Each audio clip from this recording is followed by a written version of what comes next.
બોલો શ્રી કાળકા માત કી જય। આ અમારે કાળકા માતાની માંડવી વર્ષો પુરાણી છે। લગભગ 40 વર્ષથી તો અહીંયા આગળ હું પોતે જ વહીવટ કરું છું, બરોબર છે। એ પહેલાં વર્ષો પહેલાં આ માંડવી સુખડિયાની દુકાન આગળ, કાપડ બજારમાં સુખડિયાની દુકાન આગળ નીકળતી હતી। ત્યાંથી એનું પ્રસ્થાન થઈ કાળી શેરીમાં આવી અને કાળી શેરીમાંથી અમારા ગયડાઓ અહીંયા આગળ કાળકા માતાનો ચોક આ ચિંપાડમાં લાવ્યા એમને। લગભગ હું નાનો હતો, 20-22 વર્ષનો, ત્યારથી એના અંદર સક્રિય છું, બરાબર છે।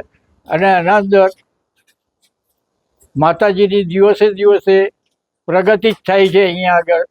અત્યારે હાલમાં અહીંયા આગળ કોઈ પણ આપણું સનાતનીઓનું કોઈ ઘર નથી, છતાં પણ માતાજીનો મંડપ નીકળે છે। અને અહીંયા આગળના જે ભાઈઓ રહે છે, મુસ્લિમ બિરાદરો, એમનો અમને પૂર્ણ સહકાર મળે છે અને એમના સહકારથી જ અમે રાતે 2 વાગ્યા સુધી અહીંયા બેસી શકીએ છીએ। શું માતાજીની માંડવી આસો સુદ એકમના દિવસે રામઘાટ મહાદેવેથી અમે એમને તૈયાર કરી નવરાઈ ધોરાઈને અહીંયા લાવીએ છીએ, પછી સજાવીએ છીએ। અને એકમથી દશેરાના દિવસે રમતી માતા આવ્યા પછી અમારું અહીંયાથી રામઘાટે પાછું પ્રસ્થાન થાય છે। વાજતે ગાજતે અમે માતાજીને લાવીએ છીએ ને વાજતે ગાજતે માતાજીને લઈ જઈએ છીએ અમે। તો આનો ઇતિહાસ તો બહુ જૂનો છે, આ હું જાણું છું એટલું બી તમને કીધું। બોલો કાળકા માત કી જય। આ કેટલા વર્ષ જૂની માંડવી દાદા? આ ગાયકવાડ વખતની માંડવી છે, મહાકાળી માતાની માંડવી। અમારા પૂર્વજો, અમારા વડવાઓ એવું અમને કહેતા હતા।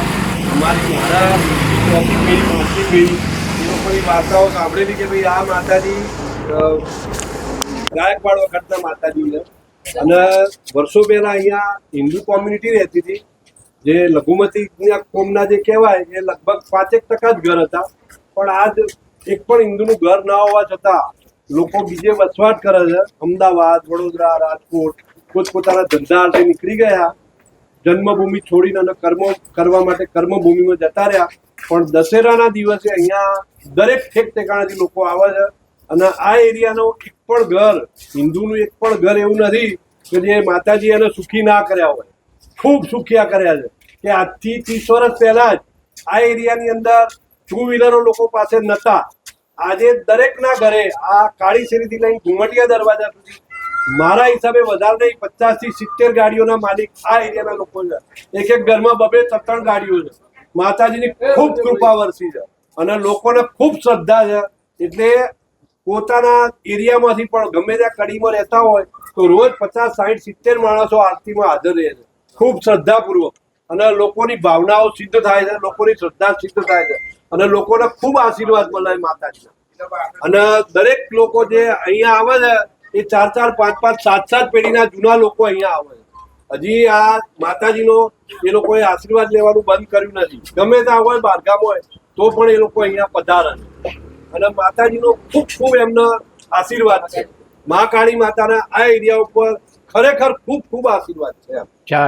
આ માંડવીમાં એવું કોઈ સ્પેશિયાલિસ્ટ કરવું કે ભાઈ આ જ્ઞાતિના જે આવી શકતા અમને કોઈ? અમારી માંડવીમાં જ્ઞાતિવાદ કોઈ નથી। અમે લઘુમતી કોમની પ્રસાદી પણ સ્વીકારીએ છીએ, એ અમારી પ્રસાદી સ્વીકારે છે। એ લોકોને અમને પ્રસાદી આલે તો અમે ધરાઈએ છીએ। એટલે કોઈ સ્પેશિયલ નથી કે આજ ભાઈ આરતી ઉતારે। અહીંયા બીસી બક્ષી કોઈ પણ માણસ આરતી બોલે તો એને પ્રેમથી આરતીમાં અમે બેસાડીએ છીએ અને આરતી ઉતારવા દઈએ। અમારા વર્ષોથી એવો કોઈ રૂલ્સ નથી। કોઈ કરવટું છે કે કોઈ હાથે જ એનું ઉત્થાપન થાય? ના, અમારે એની કોઈ પૂજા થાય? કરવટું નથી, કોઈ જ કરવટું નથી। આ અમારા માતાજીને એટલું શાંતિ છે કે અમે સમજણા થયા ત્યારનું આ માતાજીનું કોઈ કરવટું નથી।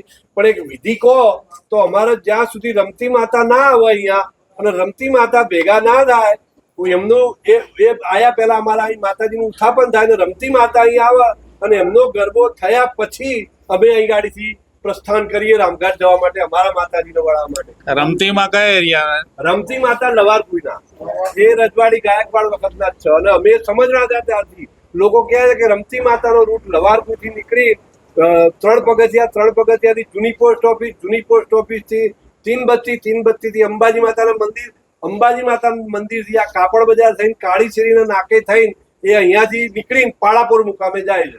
એ આ મારા અનુભવ પ્રમાણે હું 45 વર્ષથી આમાં સક્રિય છું, એટલા વર્ષથી મને ખબર છે. આ માંડવીમાં કયું સ્વરૂપ પૂજાય છે?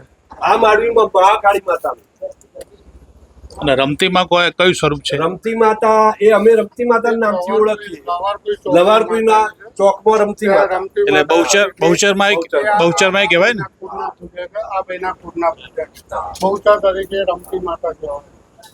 જય અંબે. આપણે જૂની પ્રાચીન આશરે 500 વર્ષથી જૂની બધી માંડવીઓ, જેમાં મણિપુર એરિયા, જેમાં બહુચરમાં, લુહારકુઈમાં, રમતીમાં, માંડવીની પોળ, સિદ્ધેશ્વરી માતા, ભવાની માતા દેસાઈવાડામાં, સિપ્પારમાં વાંકારી માતા, અને પાડાપુરમાં શ્રી ખોડિયાલ માતા, અને તંબુરીવાસમાં અંબાજી માતા, અને ખમાનના માતાજી એટલે કે આપણે જાફરીવાસમાં શ્રી બહુચર માતા. આમ તમામ પ્રકારની માંડવીઓ આપણે બહુ પૌરાણિક માંડવીઓ છે. હવે શહેરી વિકાસના કારણે એવું થયું કે લોકો શહેર તરફ આગળ વધ્યા, એટલે જૂની પોરો ખાલી થતી ગઈ. હવે જૂની પોરો ખાલી થતી ગઈ, પણ જે આપણો ધાર્મિક વારસો છે, સંસ્કારનો ધાર્મિક આપણે જે માંડવીઓ નીકળે છે બહુ આશરે 500 વર્ષથી વધારે, એટલે 500 વર્ષની આજુબાજુ. તો નવરાત્રી દરમિયાન જે માતાજી બહાર નીકળે છે, બાકી અમુક જગ્યાએ એમના મંદિરો છે, જેમ કે સિપ્પારમાં આપણે માકારી માતાનું મંદિર નથી. પછી સિદ્ધેશ્વરી માતાનું માડીની પૂર્વમાં માતાજીનું મંદિર નથી. તો એવી ઘણી બધી માંડવીઓ છે કે જ્યાં માતાજીનું મંદિર નથી, પણ માતાજી નવરાત્રી દરમિયાન ત્યાં આવે છે. તો હું પહેલા પોરમાં જ રહેલો છું. લુહારકુઈમાં મારું નિવાસસ્થાન છે. હાલે મારું ત્યાં ઘર છે. હું મારા મમ્મી પપ્પા હું પણ ત્યાં પણ રહું છું ત્યાં. તો હું માંડવીની પૂર્વ દર્શન કરવા જતો, તો આપ શ્રીને બધાને ખબર કે બીજી બધી માંડવીઓ સંખ્યા વધારે છે.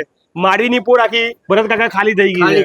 તો ત્યાં કરવાવાળું કોઈ નહોતું. તો હું બેસું ત્યાં, તો એ સિદ્ધેશ્વરી માતા મારા પેરના સ્ત્રોત છે. તો હું ત્યાં જઉં ને તો બે જણની રાહ જોતા હોય, બીજા 2 જણને માંડવી બહાર લાવવાની હોય, માતાજીને ગભા આપીને માંડવી લાવવાની હોય. તો હું ત્યાં દરરોજ જઈને 2 જણ કહું કે ભાઈ તમારે માંડવીના ટાઈમે હું આવી જશે, 2 જણ લેતો આવીશ. તો સિદ્ધેશ્વરી માતા જે માંડવીના પૂરમાં છે, તો ત્યાંથી અમે જૈન બે કરતા માંડવી ત્યાં લાવતા હતા. પછી મને વિચાર આવ્યો, લોકોને આપણે આ સાથે કઈ રીતે જોડીએ એમ. તો 2-3 મિત્રોને વાત કરી, એમ અમે 4 મિત્રો જોડાયા, અને મેં એવું લોકોને જોડવા કઈ રીતે, સંખ્યા કઈ રીતે ભેગી કરી. તો આપણે સમૂહ આરતીનું આયોજન કર્યું કે ભાઈ દર વર્ષે આપણે અહીંયા સમૂહ આરતી ગોઠવીએ. બધી માંડવી અમે મળ્યા, બધા માંડવી ભરત કાકાને મળ્યા, માંડવીની પૂરે ભૂપેશભાઈને મળ્યા, બધા માતાજીને ટ્રસ્ટીઓને અમે મળ્યા. તો બધા કીધું જે લોકો વર્ષોથી કરે છે કે ભાઈ અમારે આવું રીતે આયોજન છે, તો એ લોકો એમને વધાવી લીધા કે તમે જો આવું સરસ મજાનું આયોજન કરતા હોય અને માતાજીના દર્શનનો લાભ બીજા બધાને મળતા લોકો જોડાતા હોય તો અમને શું વાંધો હોય. તો બધી જગ્યાએ અમે સમૂહ આરતીનું આપણે ગોઠવ્યું. એમ 2-3 માંડવી એવી છે ત્યાં કે ધાર્મિક પરંપરા અનુસાર આપણે ત્યાં આરતી નથી ઉતારી શકતા, જેમ કે ખમાની માંડવી છે, ભવાની માતાએ છે, પછી મોટા અંબાજી માતાનું મંદિર છે, તો ત્યાં આપણે આરતી નથી ઉતારી શકતા. તો આપણે ધાર્મિક પરંપરાને સાચી જાળવી રાખીએ છીએ. બીજી બધી જગ્યાએ અમારા ગ્રુપને બોલાવીએ છીએ. એમાં ગ્રુપમાં એવું સંખ્યા નથી, ગ્રુપમાં કેટલા સભ્યો છે અમને ખબર નથી. એમાં કોઈનો હોદ્દો નહીં, કઈ નહીં, ખાલી પોસ્ટ બનાવી ગ્રુપમાં મૂકીએ, અને જેને રામ જાગે તે વખત જે ફ્રી હોય તો આવે છે.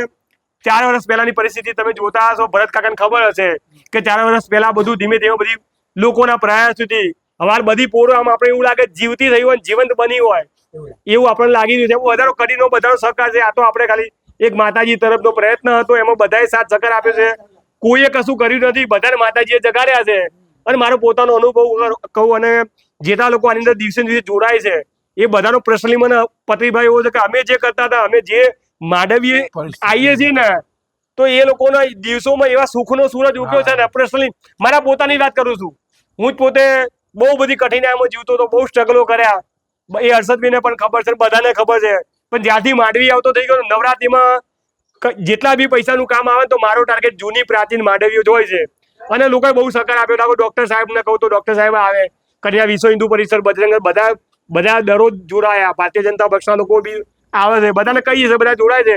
આજે પણ પારાપોળની અંદર આપણે આરતી કરી તો બહુ મોટી જનસંખ્યા બહુ પ્રમાણમાં હતી, અને એમાં વિશ્વ હિન્દુ પરિષદ ને બજરંગ દળને બધા જોડાયા હતા. આવતીકાલે પણ અહીંયા બહુ જ મોટી જનમેદની ભેગી થવાની છે. તો ધીમે ધીમે મને એવું લાગી રહ્યું છે, 4 વર્ષની મહેનત બાદ હવે બધી માંડવીઓમાં લોકોને પોતાને એમ થઈ ગયું છે કે આના સિવાય અમારે છૂટકો નથી. અમે જે માતાજી, અમે શહેરી વિકાસના કારણે આગળ આવી ગયા છીએ, પણ માતાજી તો ત્યાંની ત્યાં. આપણે ઘર બદલી નાખ્યું હોય, આપણે કોઈ સભ્યને ના લઈ જઈએ એ ચાલે. જગત જનની માં ભગવતી જે આપણું ચલાવે છે, જે આપણા શ્વાસો પૂરે છે, જે આપણું હૃદય ચલાવે છે, ભગવાન અમૂલ્ય આપણું આવું શરીર આપણે આપ્યું છે, તો આપણે અમારું આહવાન એ જ છે કે જે પણ લોકો કે ભાઈ આપણી જે ધાર્મિક પરંપરા છે, તમે કોઈ જગ્યાએ દાન કરો તો શું કરો? પૈસાનું કરો. તો તમારે જો સૌથી મોટું દાન કરવું હોય તો કરીને પ્રજાને, આ પોરોની પ્રજાને મારી એક જ વિનંતી છે કે તમે અહીંયા તમારી હાજરી આપો, એ તમારું સૌથી મોટું દાન છે. એ કયું દાન છે? કે તમારો ધાર્મિક સંસ્કારનો વાતો નવી પેઢીને તમે દાન આપો છો. સાહેબ, એનાથી મોટું દાન હોઈ જ ના શકે. તો તમે આવો, તમારી હાજરીની જરૂર છે. કોઈ જગ્યાએ અમે કોઈની પાસેથી પૈસા લેતા નથી, પૈસાની જરૂર જ નથી. અમે અહીં આવીએ છીએ એટલે અહીંયા આરતી લઈને આવીએ છીએ અને આરતી કરીએ છીએ. અહીંયા કોઈ તમારો સહકારની જરૂર છે એટલું છે કે અહીંયા આરતીમાં જોડાવો. અને આપણા ભેટી મારો બાળકને લઈને આવીએ છીએ તો આપણા બાળકને ખબર પડશે કે મારા પપ્પા મારા દાદા અહીંયા સિપ્પારમાં માકડી માતા, આપણે અહીંયા આપણું આ ઘર હતું, આ વગર હતું. અને બધી જ જગ્યાએ આજુબાજુ બધો બહુ સરસ સહકાર મળે છે અને શાંતિથી આપણે નવરાત્રી દરમિયાન 9 દિવસની નોરતા આપણે બધું સરસ મજાના માતાજીના મહિમાનો પરંપરાગત આપણો ધાર્મિક વારસો સાચવી રાખ્યા છીએ. બોલો મહાકાળી માત કી. આવા જ નવીન સભર વિડીયો જોવા માટે અમારી ચેનલ લાઈક કરો, શેર કરો અને બેલ આઇકોનને દબાવી સબસ્ક્રાઇબ તો જરૂર કરજો. નમસ્કાર. આ હતી આજની જનવાણી, જનતાના અવાજને જનતા સુધી પહોંચાડતી. નમસ્કાર મિત્રો.